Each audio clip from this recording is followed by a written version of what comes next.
Mesdames et messieurs, n'ayez crainte, ceci n'est qu'une émission de télévision inimitable.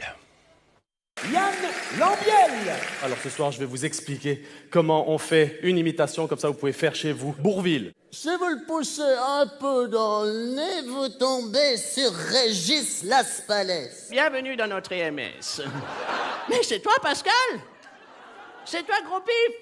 Si tu baisses un peu la voix des chairs, tu descends sur Garou. C'est quoi ça? Ah, mais ça c'est le décor du festival. Et ça coûte cher. Voilà, merci. Vous vous souvenez de moi, monsieur Couche-pas? Route Dreyfus. Tu lui mets un accent parigot et tu obtiens Renaud. Alors tu te calmes un peu, tu prends tes petites pastilles vertes, jaunes, bleues, là, tu prends ton verre d'eau et tu vas dans ta chambre, c'est l'heure de top modèle. Allez. Mesdames et messieurs, Yann Lambiel.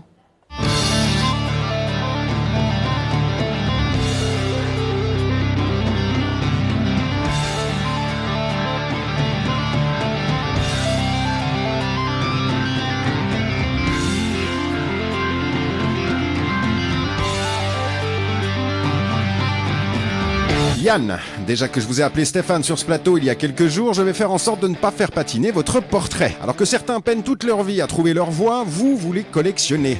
Comme Yves Lecoq au Guignol, Stéphane Guillon chez Ardisson ou les sacs Vuitton au Maroc, vous maîtrisez l'art de l'imitation.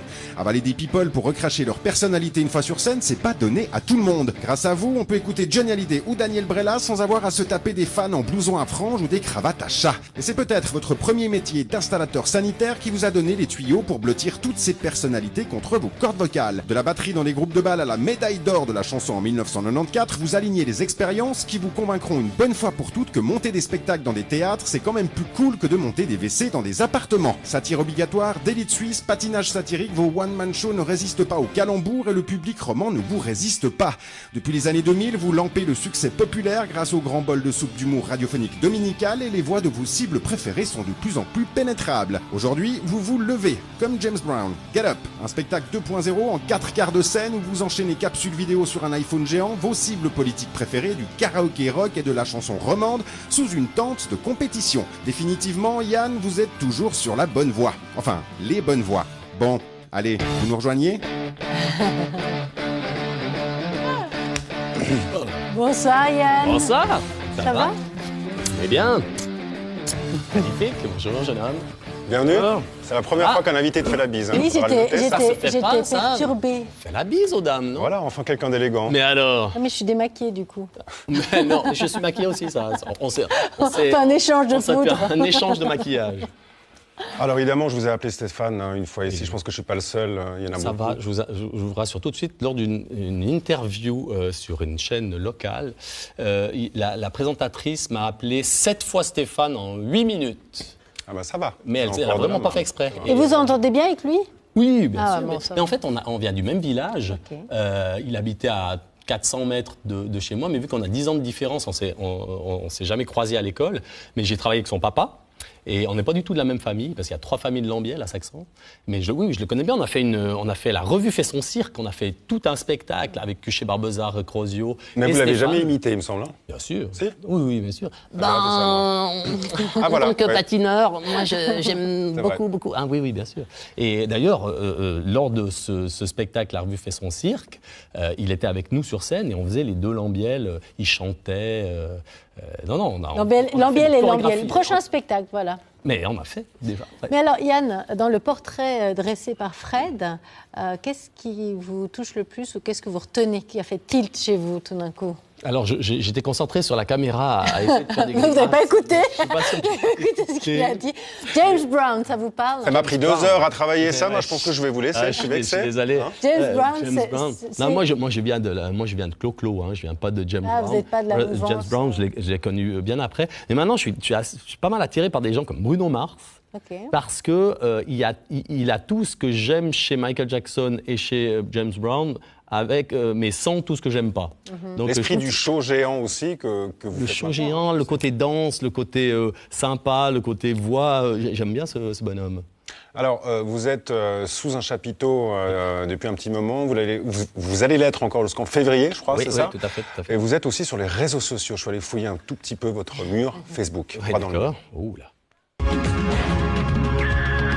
Ce soir, je me prends le mur de Yann Lambiel. Sur Facebook, vous avez 7262 personnes qui vous suivent assidûment, mais comme tout Valaisan qui se respecte, vous avez trop d'amis et on est les bienvenus dans vos toilettes. Vous aimez les articles de carnaval, Abricool, Christian Constantin, les pépinières Constantin, le carnaval de Sion, les coiffeurs itinérants, les entreprises de nettoyage, le fendant, les garderies pour chiens, le karting de Payerne, la Rennette, les ateliers cuisine, les ongleries, la piscine de Montel, le village de Gentot, vous-même, et on sait enfin où vous allez piocher toutes les idées pour vos spectacles. Vous ne pouvez pas vous empêcher de nous imposer ce que vous consommez, vous nous présentez la bande à Thierry Meury, mais vous brouillez les pistes avec des verres de soda en premier plan, et en voici la preuve. Vos fans pensent encore que c'est vous qui démontez la tente à la fin du spectacle, certains n'ont plus l'âge de se mettre debout pour vous, et nous sommes ravis d'apprendre que pour Yann Lambiel, les jours sont comptés. C'est décortiqué, ça. Vous êtes très souvent sur les réseaux sociaux. Est-ce que c'est vous ou pas? Alors, c'est moi et Raphaël Meyer qui s'occupe de mes spectacles et tout, puis qui m'aide un petit peu. Mais moi, je suis pas très réseaux sociaux, en fait. Qui est-ce qui vient répondre? Parce que, Non, contrairement à d'autres stars, d'autres artistes, ça répond très souvent. Vous likez en tout cas toutes les choses qui sont en Dès que votre vous invitez faveur. une invitation. Alors ça, on m'a dit, parce que en fait, je likais jamais. Et on m'a dit, mais il faut liker. Il faut liker, Alors, je voilà. like maintenant systématiquement. Moi, je suis très scolaire, moi. Le gardiennage pour chiens. Ouais. Alors non, ce qui s'est passé, c'est que quand j'ai mis Facebook, j'ai pas compris comment ça fonctionnait. Donc j'ai accepté tout le monde. Mais vraiment tout le monde. Comprenez-moi, je disais oui. Puis du coup, je me suis retrouvé avec plein de monde, mais je sais pas qui c'est. Du coup, j'aurais dû faire du tri à la base. Du coup, c'est pour ça que j'ai un peu de tout. Et maintenant, je trie au fur et à mesure. Mais c'est vrai que je suis pas un malade. Mais au-delà de votre mur à vous, de vos comptes à vous, est-ce que vous êtes souvent sur les réseaux sociaux pour voir ce qui se passe, pour voir l'actualité, pour voir autre chose? Effectivement, je suis un peu... On est tous un peu addicts. D'ailleurs, le spectacle parle de ça, de mon addiction au smartphone. C'est pour ça que j'ai fait un smartphone géant dans la première... J'explique effectivement que dès qu'il fait zzz, zzz, je suis complètement hypnotisé. Et je pense le jour où je suis opéré à cœur ouvert et que mon machin fait zzz, zzz, je fais stopper l'opération pour aller voir ce que c'est. Vous voyez, je suis à la limite de mettre une alarme la nuit pour aller voir mon mur. Vous avez des angoisses si tout à coup vous n'avez plus votre téléphone? Ah mais quasiment, Ouais. quasiment, je crois. L'été, j'essaye maintenant de le laisser à la maison quand je pars en vacances. Mais je pense qu'on vient tous complètement cons avec ces trucs. Et... Ah, moi, je le suis depuis longtemps. Ah ouais, Bon, non, mais c'est terrifiant. Et d'ailleurs, parce que je parle de moi dans le spectacle, et je vois très bien que tout le monde est un peu dans le même cas. La pile, quand ma pile est sur rouge, j'ai l'impression qu'il y a un compte à rebours qui s'est enclenché, que ma vie c'est va la s'arrêter fin. en même temps que le smartphone. Ah, mais je pense que tout le monde choisit la table au resto près de la prise, tout le monde choisit dans le train près de la prise. C'est Enfin, un peu incroyable. là, ouais. On est devenu un peu, vraiment, on est devenu débile avec ça. Et c'est vrai que je vais voir, mais j'ai pas compris comment ça fonctionne. En fait, pourquoi il y a de la bouffe dessus? Parce que j'ai remarqué que si je mettais le plat de pâtes que j'ai mangé à midi, Ça marche. ça marchait mieux qu'une photo de spectacle. Voilà. Mais clairement. Donc il faut mettre des... Et la prochaine étape, c'est les chatons quand même. C'est les chatons. Un petit chat qui mange. Comme ça, t'es sûr de prendre... Vous l'avez dit avant, vous êtes en spectacle sous tente, ça s'appelle Chapiteau. chapiteau. C'est pas une tente, c'est un chapiteau. Pardon, Une tente. pardon. Non, attends. Pas une Donc tente vous de dormez camp- pas dessous, pas une c'est tente ça. de La camping. différence entre une tente, pour moi, en tant que Valaisan, et on fait de la fanfare dans les festivals. Les festivals, À part le c'est prix, des hein, oui. tentes, les tentes Martinetti, vous savez, c'est les tentes blanches, vous savez, carrées comme ça. Pour moi, ça, c'est une tente de festival. Par contre, le mien, c'est un chapiteau. Ne vous moquez pas de la tente, peut-être qu'un jour, on croise les doigts, ça marchera plus, vous allez faire des spectacles sous tente, sous une petite tente. Sous une petite tente camping. On va parler de votre spectacle juste après le jingle.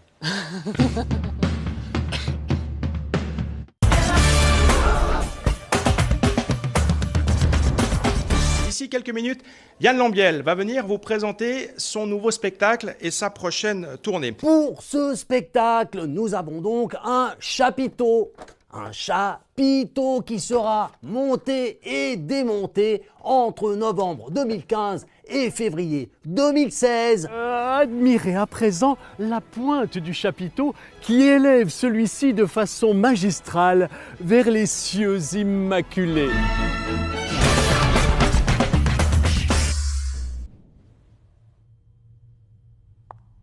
Le plat d'énergie positive avec Yann Lambiel.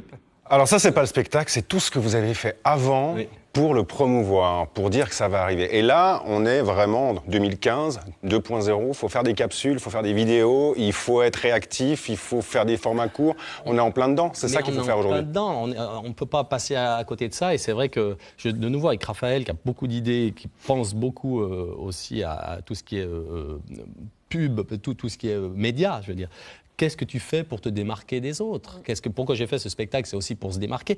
Une fois, je suis sorti d'un restaurant en Valais. Il y avait sur un panneau 7 humoristes qui jouaient le même soir en Valais, dans la même région. Pourquoi tu vas voir lui plutôt que lui? Qu'est-ce que tu fais pour te démarquer? Donc, effectivement, il faut se démarquer au niveau du spectacle. C'est pour ça que j'ai fait un truc très compliqué. Mais en plus, pour lancer le spectacle, il fallait faire... On s'est rendu compte que les conférences de presse, les journalistes, ça ne les intéresse plus. Qu'est-ce qu'on fait de rigolo, de sympa? Mais est-ce que ça vous botte? Parce qu'on sait qu'il faut le faire aujourd'hui, mais est-ce que ça vous plaît de le faire? Moi, ça ne me plaisait pas forcément, parce que moi, je ne viens pas de la vidéo, moi, je ne viens pas de ça. Moi, je viens du cabaret, je viens du spectacle vivant. Mais après, je me suis beaucoup amusé à le faire. Puis j'ai remarqué que ça fonctionnait, parce qu'on a fait ça vraiment en streaming le jour même. C'était en live partout. Ça a beaucoup plu aux gens. Ça m'a fait aussi changer de public. Enfin, j'ai beaucoup plus de jeunes qui viennent au spectacle grâce à ça, parce que ça touche un autre public. Et c'est ce dont j'ai besoin. À 40 ans, il faut que je renouvelle un peu le public. J'avais beaucoup de public de la soupe. Mais me renouveler le public sans perdre le public d'avant, puisque finalement, moi, je veux aussi que mes parents puissent comprendre ce que je fais en spectacle. Donc, c'est vrai que cette conférence de presse a été... on est parti dans un engrenage en se disant, on essaie de faire ça, puis après, on a dit, on fait encore un autre sketch, puis on filme, on va faire sous le chapiteau, donc on a eu un drôle... Justement, c'est à quel moment qu'il y a la surenchère, où on en fait trop, justement, pour essayer d'être au-dessus des autres, d'être plus rapide que les autres, d'être mieux que les autres? Je sais pas, à un moment donné, tu pars dans une écriture, tu pars dans de la prod, et puis tu y vas à fond. Chacun pour soi, quoi. Ouais, et puis tu réfléchis pas, tu essaies de faire un truc drôle, que c'est du rythme et tout. J'ai donné un coup de fil à Christian Constantin en lui disant, est-ce que tu viendrais faire quelque chose? Il m'a dit, tu me dis à quelle heure je viens? Il dit jamais non, lui, de toute façon. Non, mais ça c'est génial. Mais Yann, là on parle du spectacle maintenant. Alors, dites-nous le pitch. En quelques mots, parce qu'il ne faut pas mettre de talons si on vient vous voir, j'ai bien lu. Non, alors c'est juste que on tourne, il y a de la musique, on va danser, on est debout. En fait, je suis imitateur, mais en fait, je suis artiste de musical. Pour moi, je suis plutôt un artiste de musical spécialisé dans l'imitation. Donc, j'aurais pu faire autre chose. Moi, j'aime faire tout. J'aime danser, j'aime chanter, j'aime jouer d'un instrument, j'aime faire de la satire politique, mais pas que. Je peux faire plein de choses. Donc là, tout à coup, je me suis dit, mais c'est quoi les 4 mamelles de ce que j'aime faire du spectacle? Maintenant, c'est quand même le stand-up, parce que le stand-up, c'est l'humour qui est pratiqué beaucoup maintenant. Il y a le théâtre, il y a le cabaret et puis il y a le concert. Pour moi, c'est les 4 choses que j'aimerais faire. Et plutôt que de me lancer dans simplement une pièce de théâtre avec plein de voix, je me suis dit, tiens, je pourrais faire 4 spectacles différents. Du coup, j'ai pris ce chapiteau, cette tente, je l'ai vidé et je l'ai partagé en 3 tranches de pizza. Et donc, les gens, la seule façon de faire entrer autant de personnes dans le chapiteau en le partageant en 3, c'était que les gens soient debout. Alors ça, c'était aussi un risque, parce qu'évidemment, tout le monde ne peut pas venir. Mais on a disposé des chaises tout autour du chapiteau pour que quand les gens ont un petit coup de mou, ils vont s'asseoir. Et on a vu en Valais, on en a fait 15 en Valais, ça marche très très bien. En plus, les gens de l'âge de mes parents, ils sont fiers de pouvoir dire « Attends, moi j'ai tenu 1h30 debout, il n'y a pas de problème. » Ma maman, quand je lui ai dit que c'était debout, elle a sauté en l'air comme ça. Elle a dit, t'es fou, les gens ne vont pas venir, moi je ne viendrai pas, je ne peux pas tenir. Et 3 semaines après, mais vraiment, elle m'a dit, tu ne feras pas trop court. Parce qu'on s'est rendu compte que le jeudi, ils vont faire du thé dansant avec mon papa, et ils se sont rendus compte que le jeudi, ils dansent 4 heures. Ah ouais, donc en fait, ils peuvent tenir debout. Et donc, il y a une autre ambiance quand le public est debout. Il y a vraiment une autre énergie. Alors là, il s'en prend plein les yeux, et puis en plus avec l'écran. Donc il y a vraiment Est-ce qu'on réfléchit aussi à se dire, tiens, à quel moment ils vont peut-être décrocher parce qu'il y a trop. Ça part dans tous les sens, mais c'est maîtrisé. Mais à quel moment on se demande, est-ce qu'on va pas un peu trop loin, encore une fois? Mais est-ce qu'on donne pas trop tout de suite en même temps? Parce que accessoirement, il y a un petit peu 20 ans d'expérience. Et donc, ça aide quand même pas mal. Vous ne les faites pas, Ouais, c'est gentil. Non, mais je veux dire, c'est clair que j'ai beaucoup réfléchi à ce concept, et puis beaucoup réfléchi à... Je sais ce qui marche, je sais ce qui marche pas, je sais jusqu'où aller trop loin. Je veux dire, à un moment donné, tu sais ce qu'il faut faire. Et je me suis franchement, entre guillemets, peu trompé. La première scène, je voulais que ce soit une scène vraiment technologique. Je voulais effectivement expliquer mon addiction au smartphone, parce que ça touche tout le monde. Donc on a un Yanphone géant avec toutes les applis, avec YouTube, avec Facebook, avec mes photos d'enfance. Est-ce que c'est l'effet 120 secondes, ça? Parce qu'en Suisse romande, c'est un peu les premiers à avoir mis l'écran dans un spectacle d'humour. Est-ce que c'est là que ça vous a fait tilt? Les premiers qui ont mis un écran avec des spectacles d'humour, on faisait ça il y a 10 ans. S'il vous plaît. Spectacles qui marchaient, en fait. Non, mais attends, c'est des potes, les Vincent n'ont pas inventé l'écran, ils n'ont pas inventé les perruques. Non, ça, c'est vrai. Je vous arrête quand même. Non, mais on est un peu dans cette période où tout le monde essaye de révolutionner la manière de... C'est pas énervant d'avoir que les deux Vincent aujourd'hui comme référence? Non, pas du tout. Le spectacle, à chaque fois, tout le monde dit « Ah, bah, c'est ça la référence. » Non, mais c'est normal. C'est normal. Mais moi, non, mais je peux pas, parce que moi, j'ai vécu ça il y a 10 ans. Voire 15. C'est-à-dire qu'à l'époque, au début de la soupe, on parlait que de nous, que de Meury, que de Flutsch, que de Recrozio, que de Lambiel. On était partout, dans tous les médias, on faisait toutes les soirées, on était omniprésents à une période. Hein. Donc moi, je l'ai vécu, ça. Donc finalement, ce qu'ils ont vécu maintenant, ces 3-4 dernières années, moi, je l'ai vécu déjà. Donc non, c'est pas un problème. Mais effectivement, je vais venir après à la dernière scène, c'est drôle parce qu'ils ont pris une telle importance que les gens oublient que d'autres ont fait déjà ça avant. Je veux dire, les perruques, les personnages, Sylvain l'a fait. Ça oui, mais c'est vrai que l'écran qui devient prépondérant et pas secondaire, où là, il y a quand même quelque chose où on regarde l'écran de manière... Non, mais je l'utilise différemment, moi, l'écran. C'est-à-dire qu'eux faisaient des films, parce qu'ils sont très forts là-dedans, dans la réalisation de sujets au niveau des films. Moi, je l'utilise pas pour faire des films, je l'utilise pour... C'est un écran tactile, c'est-à-dire que c'est chorégraphique. On appuie, et puis c'est pas du tout la même utilisation. Justement, ça, est-ce que ça vous a coincé un petit peu de devoir être toujours en rythme avec l'image? Ça veut dire qu'on ne peut pas s'arrêter quand on veut pour faire une blague un peu instantanée, il faut suivre le rythme? C'est moi qui l'ai conçu, ce truc. Donc je sais, je l'ai conçu pour que j'aie de la place. C'est-à-dire que, de toute façon, tant que j'appuie pas, ça part pas. Donc je peux dire ce que je veux. J'ai toute la place à l'impro qu'il faut. Tant que j'appuie pas, ça part pas. Et puis, surtout, je l'ai pensé rythmé. C'est-à-dire que, oui, je peux improviser, mais il faut pas trop improviser. Je sais où cabotiner ou pas cabotiner, parce que ça te casse le rythme aussi. Et là, on est dans quelque chose de visuel. Ouais. Oui. Alors l'image, c'est impressionnant. C'est vrai que l'image prend une place incroyable. Parce qu'on s'est rendu compte, par exemple, parce que Jean-Luc Barbeza, qui met en scène le spectacle, a aussi cette vue d'ensemble. Hein. Et dans cette première scène, on s'est rendu compte qu'il n'y avait pas besoin d'imitation, en fait. Enfin, peu. Parce que on n'a pas besoin, quand on a l'image, on n'a pas besoin d'imitation. L'imitation est intéressante quand tu fais en sorte que les gens imaginent. Je veux dire, si je suis sur scène et que je fais « Écoutez, entends que ça a été que la musique... » Ce qui est drôle, c'est d'imaginer, juste avec la posture, d'imaginer le personnage. Si vous avez l'image de Brella derrière, ça ne sert à rien. Ouais. Vaut mieux faire un doublage. Suggérer. Donc, mais c'est ça qui est intéressant aussi dans ces 4 scènes, c'est-à-dire que l'imitation a été utilisée par rapport à cet écran, par rapport au visuel, par rapport à la force que génèrent ces images. Et du coup, je l'ai écrit complètement différemment, c'est plus stand-up, c'est plus...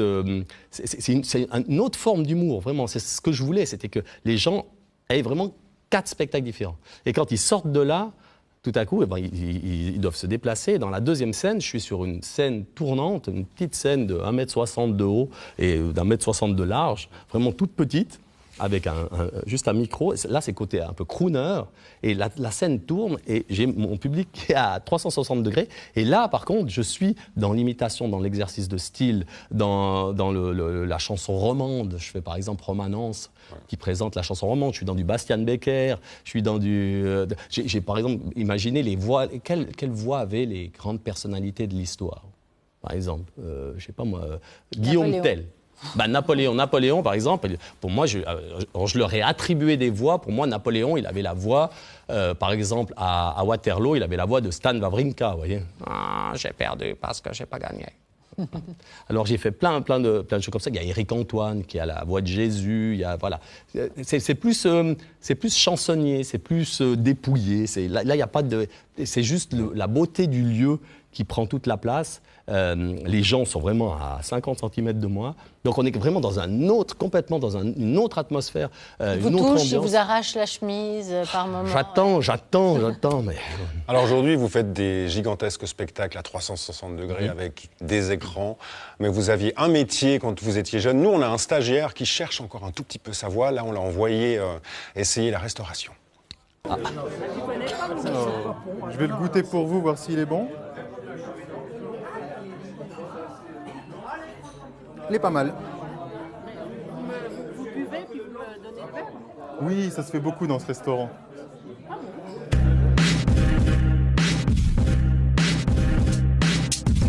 Je vais vous faire un tour de magie pour vous faire patienter votre repas. Ah bah avec plaisir. Avec plaisir, alors je mélange les cartes. Ah, pardon. Mon téléphone qui sonne. Allô? Oui. Oui, alors oui, je vends ma voiture. Une Xara, ouais. Alors, un coca. Ah, pardon. Un café. Je suis un peu sourd de l'oreille droite, monsieur. Un thé froid. D'accord. Alors, un pinot noir. Tout équipé avec la climatisation intégrée, le chauffage. Oui. Je vous laisse la remettre dans le paquet. Alors, vous mélange. Ah, vous. Un thé froid. Ok. Donc un coca, c'est bien ce que je disais. Thé froid. Thé froid. D'accord. D'accord. Alors oui, je la vends 5 900 francs. Monsieur, Pardon. que ça soit pas sur la table des coups. Je suis désolé, j'avais juste un petit coup de fil. Oui. On recommence. Ah non. Alors, je mélange. Alors, vous m'avez l'air très sympathique, donc je vais demander aux cuisiniers qui fassent pas de bêtises dans vos plats. Ça nous arrive quand il y a des clients qui sont un peu méchants, je vous le dis, qu'on crache dans leur boisson, qu'on jette quelques crottes de nez dans les assiettes. Donc, ça, on va éviter avec vous quand même. Je pense que vous êtes assez raisonnable. C'est sympa. Un coca zéro, s'il vous plaît. Oui.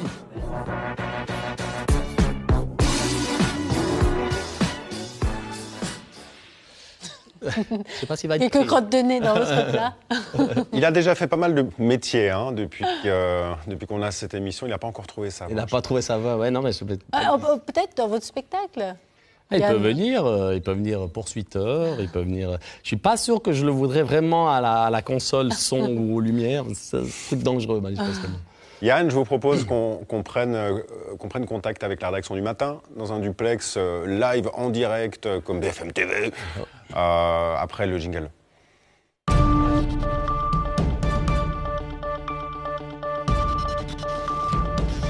Et nous retrouvons Laurent Siebenmann en direct du matin. Bonsoir, sur quoi vous travaillez en ce moment ?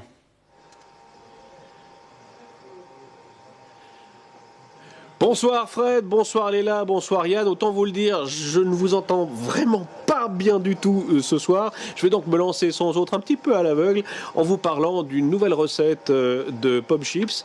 Enfin, un peu particulière la recette, puisque c'est en triant des patates qu'un employé du fabricant de chips Zweifel à Spreitenbach, dans le canton d'Argovie, a fait une découverte plutôt explosive. Figurez-vous que parmi les patates qu'il était en train de trier, il a trouvé une grenade, et oui, une grenade datant de la Première Guerre mondiale, qui aurait pu exploser fort. Heureusement, ça n'est pas arrivé. La police, évidemment, a tout de suite été informée par les responsables de l'usine, qui s'est immédiatement déplacé, a vite constaté qu'il n'y avait aucun danger. Dieu merci. Cela dit, la grenade a quand même été détruite. Voici donc une nouvelle recette de chips. C'est assez étonnant, à la grenade. Mais une grenade de la Première Guerre mondiale. Et les pommes de terre, elles dataient de quand? Je crois que les pommes de terre étaient un peu plus récentes, il me semble. Des pommes de terre momifiées? Bizarre. Ouais, c'est sympa. Voilà, bravo. Mais je crois qu'il ne nous entend pas. Alors, on va le remercier pour cette nouvelle explosive, elle aussi. Et je vous propose qu'on passe tout de suite à la culture avec Katia Bellini. L'artiste et poète Flynn Maria Bergman présente son exposition Outside the Story à la galerie Kiss de Design de Lausanne. Bon, pour ceux qui ne le connaissent pas encore, il faut que vous voyez ça. T'es prête, jolie? «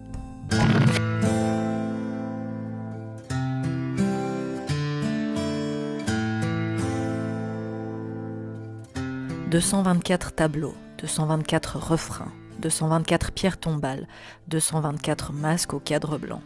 Des mots partout, ceux de Flynn Maria Bergman, mais aussi ceux des gens qui comptent pour lui, Kerouac, Dante, Creeley, Michaud, Beckett, Bukowski, Mishima, Kafka.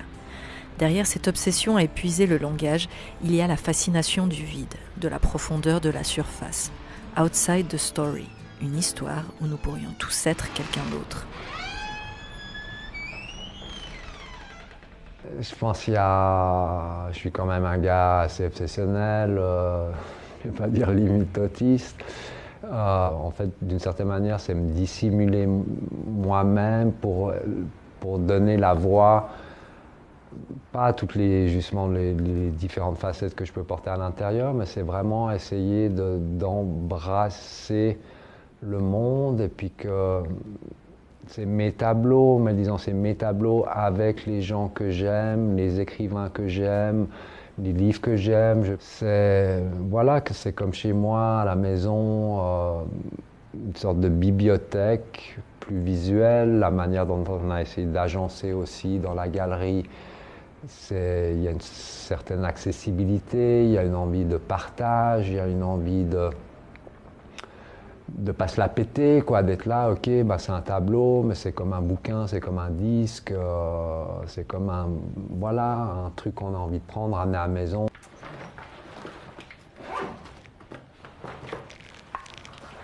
Mais il est à l'envers. Je sais plus. Alors, dans quel sens il va ce tableau? Je sais plus. Qu'est-ce que tu décides? Bah, je décide que plutôt comme ça, moi je le trouve intéressant. Moi, à 18 ans, j'étais un chien enragé, et puis effectivement, j'amenais de la poésie d'une autre manière. Donc là, il y a effectivement quelque chose d'un peu plus posé et calme. Mais c'est ça, c'est d'être vivant en fait.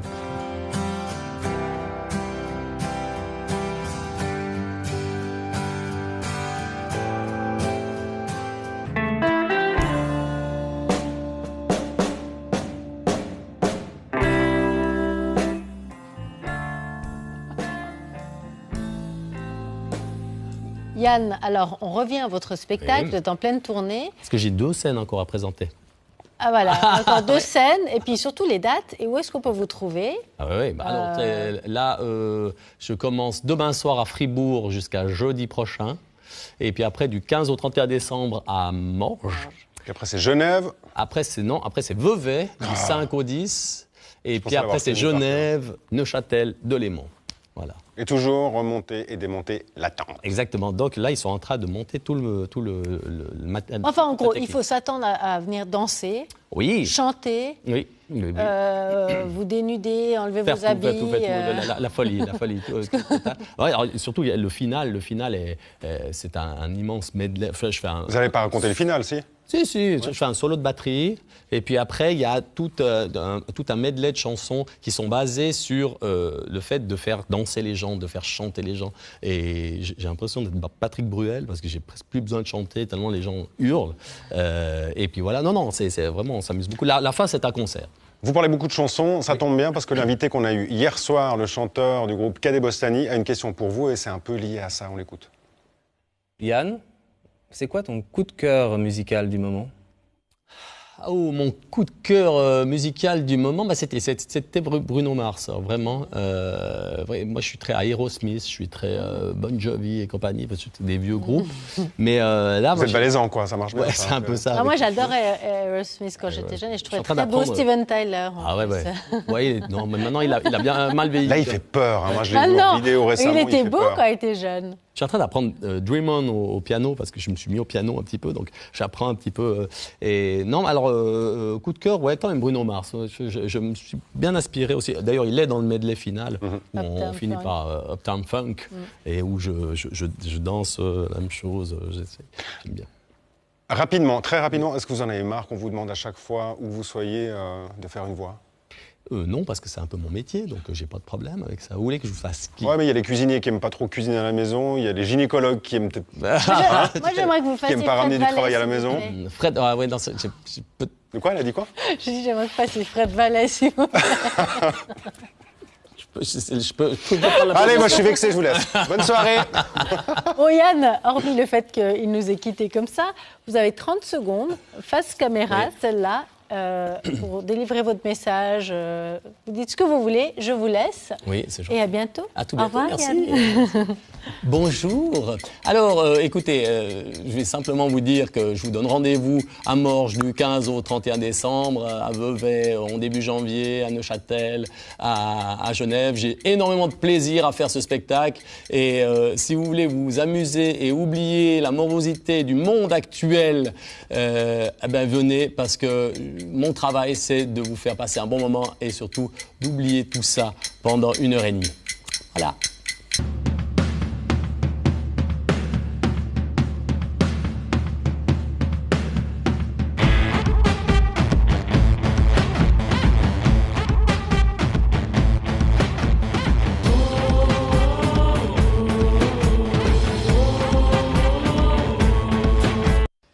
Alors, Maître Bonan, est-ce que ces mots sont de vous?